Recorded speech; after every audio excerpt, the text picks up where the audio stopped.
Hello दोस्तों, KKL series में हम सभी का स्वागत करते हैं। मेरा नाम है अक्षतानंद कालखेर। आज मैं आपके लिए न्यू लेवल्स लेकर आई हूँ जो रहेंगे 8 जनवरी 2025 मतलब ही वेडनेसडे के लिए। उसके पहले हम देखते हैं कि 7 जनवरी मतलब आज के दिन में मार्केट का पूरे दिन में क्या परफॉर्मेंस रहा था। तो चलिए, निफ्टी 50 आज क्लोज हुआ है पॉजिटिव में 23,707 पर एंड सेंसेक्स 78,199 पर पॉजिटिव में ही क्लोज हुआ है। अब हम ये देखते हैं कि कितना पॉइंट्स पॉजिटिव में क्लोज हुआ है। तो निफ्टी अप में क्लोज हुआ है प्लस 91 पॉइंट से। बैंक निफ्टी जो अपना सेक्टोरल इंडेक्स है प्लस 280 पॉइंट्स पॉजिटिव में क्लोज हुआ है एंड सेंसेक्स भी अपवर्ड्स में क्लोज हुआ है बाय प्लस 234 पॉइंट्स। अब हम आगे देखते हैं और चेक करते हैं ऐसे आज कौन से सेक्टर्स थे जो पॉजिटिव और नेगेटिव में थे। तो सबसे पहले जो था टॉप मोस्ट में निफ्टी ऑयल एंड गैस, सुबह से ही आज हमें पॉजिटिव में अपवर्ड्स में देखने मिला था एंड क्लोजिंग भी उसने जो है प्लस 1.64% प्लस में दी है।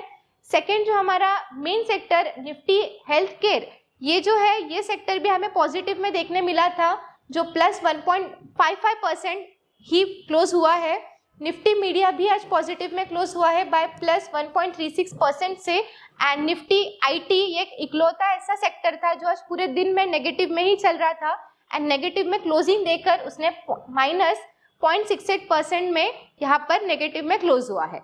अब हम आगे चलते हैं और देखते हैं कि सुबह हम जो है यूट्यूब लाइव परफॉर्मेंस गए थे जहाँ पर प्रवीण सर ने आपको सपोर्ट और रेजिस्टेंस मार्क करके दिया था। जैसे यहाँ पर आप चेक कर सकते हैं कि यहाँ पर रेजिस्टेंस को ब्रेक किया तो 915 की कैंडल पर हम कभी भी ट्रेड नहीं लेते हैं। बड़े से बड़ा ट्रेडर क्यों ना हो, एक्सपीरियंस भी हो, लेकिन हमें पहली कैंडल पर ट्रेड नहीं लेना है। उसके बाद में जैसे मार्केट नीचे की तरफ है, फिर से उसने जब रेजिस्टेंस को ब्रेक किया तब जाके हमने कॉल में एंट्री लेकर वहां पर हमारा रोज की तरह छोटा सा 7% का टारगेट अचीव किया है। इन अ डे हम सिर्फ एक ही ट्रेड लेते हैं। तो आप भी अगर आप हमारे यूट्यूब लाइव पे देखना चाहेंगे तो कल से आप हमारे एक्सपर्ट ट्रेडिंग इंस्टीट्यूट के यहाँ पर सब्सक्राइब करना ना भूलिएगा। 9:15 AM to 12:30 PM सपोर्ट और रेजिस्टेंस मार्क करने के बाद में अगर कुछ अपॉर्चुनिटी आती है तो एज एन ऑप्शन बायर फिर ही हम वहाँ पर ट्रेड लेते हैं। अब हम आगे देखते हैं और आज के लेवल्स का परफॉर्मेंस क्या रहा था जो हमने कल शेयर किए थे वो चेक करते हैं। तो सबसे पहले देखते हैं कि निफ्टी 50 में जहां पर आप चेक कर सकते हैं कि हमने आपको जो है सपोर्ट और रेजिस्टेंस मार्क करके दिए थे, जहां पर मार्केट ने जो है एक गैप अप ओपनिंग तो दी थी लेकिन हमने यहाँ पर आपको सेकेंड रेजिस्टेंस दिया था 23,792 का। बराबर मार्केट जो है वही का रेजिस्टेंस को पकड़कर नीचे की तरफ आया और जो पहला रेजिस्टेंस था उसने पूरे दिन में यहाँ पर जो है एक सपोर्ट का काम करने के बाद में मार्केट एक पूरे दिन 10 से लेकर 3.5 तक एक रेंज में ही घूमा है। सेम वे हम देखते हैं कि सेंसेक्स 30 का क्या हाल था। तो सेंसेक्स 30 में भी यहाँ पर पहले हम लेते हैं कि बैंक निफ्टी के लेवल्स का परफॉर्मेंस क्या रहा था। तो बैंक निफ्टी में भी हमने आपके लिए जो है सपोर्ट और रेजिस्टेंस मार्क किए थे। तो बैंक निफ्टी में ये जो रेजिस्टेंस था यहाँ पर जैसे तोड़ने के बाद में थोड़ा सा मार्केट ने जो है यहाँ पर ट्रैप किया था, उसके बाद में फिर से नीचे आने के बाद में एक रेंज में ही घूमा था। आगे देखते हैं हम लोग कि यहाँ पर जो है सेंसेक्स 30 का परफॉर्मेंस क्या रहा था। तो ये पहली कैंडल है दिन की जहाँ पर मार्केट ने जो है डोजीज कैंडल बनाए थे। फर्स्ट रेजिस्टेंस तोड़ना नामुमकिन रहा था आज सेंसेक्स 30 का, जहाँ पर हमने दिया था 78,376 का। आप खुद यहाँ पर चेक कर सकते हैं कि ये रेजिस्टेंस तोड़ नहीं पाया मार्केट। ये सपोर्ट जो हमने कल दिया था जो था 77,879 का, यही मार्केट ने सपोर्ट पर वहीं पर पूरा का पूरा एक रेंज बाउंड में चला गया था। प्रीमियम डीकेज होने के बाद में मार्केट साइडवेज चला गया और एक्सपायरी के तौर पर हम चेक कर सकते हैं। तो मार्केट जब कभी भी साइडवेज चला जाता है तो वहां पर ऑलरेडी सेलर्स एंटर होते हैं। तो प्लीज साइडवेज मार्केट में as an option buyer trader हमें कभी भी वहां पर एंट्री नहीं लेनी है। आपके आंखों के सामने सपोर्ट रेजिस्टेंस मार्क किए हैं, अगर वो ब्रेक करते हैं तो ही हमें एंट्री ले लेनी है। तो रोज की तरह आज भी हम जो है कल के मार्केट के न्यू लेवल्स लेकर आए हैं। तो चलिए देखते हैं कि 8 जनवरी 2025 के लिए न्यू लेवल्स क्या रहेंगे। तो सबसे पहले हम देखते हैं कि निफ्टी 50 का लेवल परफॉर्मेंस क्या रहेगा कल की इसके लिए। तो 3 सपोर्ट और 3 रेजिस्टेंस लेकर आए हैं। अगर मार्केट कल नीचे की तरफ भी जाता है तो पहला सपोर्ट होगा 23,640 का। अगर मार्केट ये भी सपोर्ट को ब्रेक करता है तो सेकंड सपोर्ट होगा 23,539 का एंड अगर मार्केट ये भी सपोर्ट को ब्रेक करता है तो तीसरा सपोर्ट कल के मार्केट के लिए रहेगा 23,411 का। सेम वे अगर मार्केट ऊपर की तरफ भी जाता है तो पहला रेजिस्टेंस होगा 23,798 का। अगर मार्केट ये रेजिस्टेंस तोड़ पाना बहुत मुश्किल है, लेकिन अगर तोड़ता भी है कल के मार्केट में तो सेकेंड रेजिस्टेंस होगा 23,943 का। एंड अगर मार्केट ये भी रेजिस्टेंस को ब्रेक करता है तो थर्ड रेजिस्टेंस रहेगा 24,083 का। आगे देखते हैं कि सेंसेक्स 30 के लिए क्या लेवल्स रहेंगे। तो अगर मार्केट कल नीचे की तरफ भी आया तो पहला सपोर्ट होगा 77,791 का।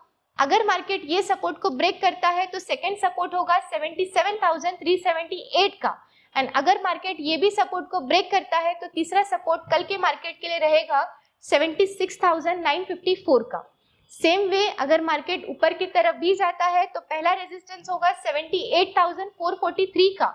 अगर मार्केट ये रेजिस्टेंस को ब्रेक करेगा तो ही यहाँ पर मार्केट सेकेंड रेजिस्टेंस पे जा सकता है 78,889 पर।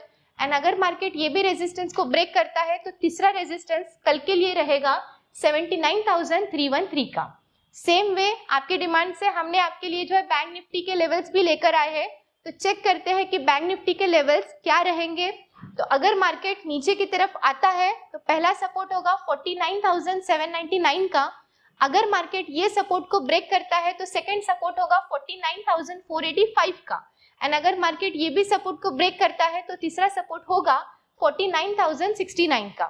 सेम वे अगर कल मार्केट ऊपर की तरफ भी हमें जाते हुए दिखेगा तो पहला रेजिस्टेंस होगा 50,270 का, सेकेंड रेजिस्टेंस होगा 50,632 का एंड थर्ड रेजिस्टेंस कल के लिए रहेगा 50,994 का। तो ये रहेंगे कल के सपोर्ट और रेजिस्टेंस। ध्यान रखना अगर मार्केट साइडवेज या रेंज बाउंड में जाता है तो उस दौरान आपको कोई भी ट्रेड नहीं लेना है। तो रोज की तरह हम आज भी आपके लिए एक स्पेशल स्टॉक लाए हैं स्टडी पर्पस के लिए। तो चलिए, उस स्टॉक का नाम है अजंता फार्मा।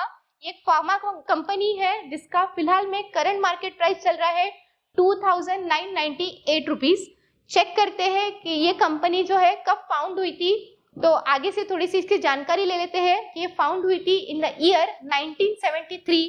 51 ईयर्स आगो पुरानी ये कंपनी है जहां पर इनके फाउंडर है पुरुषोत्तम अग्रवाल। इंडस्ट्री इनकी आती है pharmaceutical drugs and health care में। एंड नंबर ऑफ एम्प्लॉयज फिलहाल में उनके हैं 7,000 प्लस। एंड ये फिलहाल में हेडक्वार्टर जो है ये मुंबई महाराष्ट्र इंडिया में है। थोड़ी सी और जानकारी ले लेते हैं। और ये एक multinational company based in India है जहां पर ये एंगेज है डेवलपमेंट में भी, मैन्युफैक्चरिंग में भी and marketing of pharmaceutical formulations में, जहां पर आप चेक कर सकते हैं कि इसकी जो प्रेजेंस है ना केवल इंडिया में है but all over the world, जहां पर यूनाइटेड स्टेट्स हो गया and about other 30 countries like Africa, South East Asia, West Asia and CS यहाँ पर हमें देखने मिलता है। अभी के लिए अगर हम चेक करते हैं कंपनी के जो है 7 मैन्युफैक्चरिंग फैसिलिटीज इन इंडिया फिलहाल में है। एक लार्ज स्केल कंपनी ये मानी जाती है। आगे हम चेक करते हैं और इसके प्रोडक्ट्स कौन से हैं ये भी चेक करते हैं। तो मेन इसके जो प्रोडक्ट्स है वो कंप्लीट एंड कंप्लीट मेडिसिन के ऊपर है। तो कौन से मेडिसिन ऐसे है तो चेक कर सकते हैं कि एंटीबायोटिक हो गया, एंटी मलेरियल हो गया, फिर कार्डियोवास्कुलर हो गया। यहाँ पर अब जो है अगर हार्ट फेलियर, हाइपरटेंशन हो गया, एक्ने, फंगल इन्फेक्शंस, जो भी हमें यहाँ पर मेडिसिन लगेंगे जहाँ पर वो आई ड्रॉप्स क्यों ना हो, medications for treatment and prevention of malaria क्यों ना हो, अगर आप ENT के इसमें ट्रीटमेंट भी कराते हैं तो इसके भी आपको जो है बेस्ट टू बेस्ट मेडिसिन जो है प्रोडक्ट अवेलेबल रहेंगे। आगे हम चेक करते हैं एंड चेक करेंगे कि इसका शेयर होल्डिंग पैटर्न फिलहाल में क्या कहता है। तो रीसेंट शेयर होल्डिंग पैटर्न हमने आपको जो शेयर किया है, प्रमोटर्स के पास में जो इसका स्टेक है वो है 66.26%, जो एक बहुत अच्छी बात मानी जाएगी। FIIs मतलब फॉरेन इन्वेस्टर्स के पास में जो स्टेक है वो है 9.11% का। DIIs मतलब हम जिसे बोलते हैं डोमेस्टिक इन्वेस्टर्स के पास में जो स्टेक है वो है 17.1% का। एंड पब्लिक इन्वेस्टर्स के पास में 7.51% एंड अदर्स के पास में यहाँ पर 0.02% का हमें स्टेक देखने मिलता है। आगे चलते हैं और देखते हैं कि स्टॉक मार्केट में जब पहली बार कंपनी लिस्ट हुई थी तो कौन से प्राइस से हुई थी। तो यहाँ पर आप चेक कर सकते हैं इन द ईयर 2000 साल में कंपनी आई थी एट जस्ट ₹30 में कंपनी आई थी। उसके बाद में कंपनी काफी सालों तक हमें रेंज बाउंड में दिखने मिली थी। जब वहां पर एक कोरोना का ट्रेंड आया था इन द ईयर 2020, तब हमें फार्मा कंपनीज के बहुत सारे स्टॉक्स ऊपर की तरफ रैली हुए दिखे थे। सेम वे अजंता फार्मा भी एक फार्मा कंपनी है, उस टाइम पे उसकी रैली हमें देखने मिली थी 2020 के दौरान में। उसके बाद में ये थोड़ा सा नीचे आया था 2024 में। आप यहाँ पर खुद चेक कर सकते हैं, जो 1200 से लेकर उसने जो हाई बनाया है अभी तक का वो है 3485 का, एंड अभी उसका जो करंट मार्केट प्राइस चल रहा है वो है 2998 का। हम यहाँ पर आपको फार्मा कंपनी दे रहे हैं जहाँ पर वर्ल्ड में जो भी आपको HNPV वायरसेस वगैरह चल रहे हैं उसके वजह से नहीं, बट जो हमने आपको रिसर्च एंड एनालिसिस करके जो प्रवीण सर के स्टडी के अनुसार में ये स्टॉक हम आपको स्टडी पर्पस के लिए रिकमेंड कर रहे हैं। तो अजंता फार्मा आपको जो है आपके पोर्टफोलियो में आप ऐड कर सकते हैं।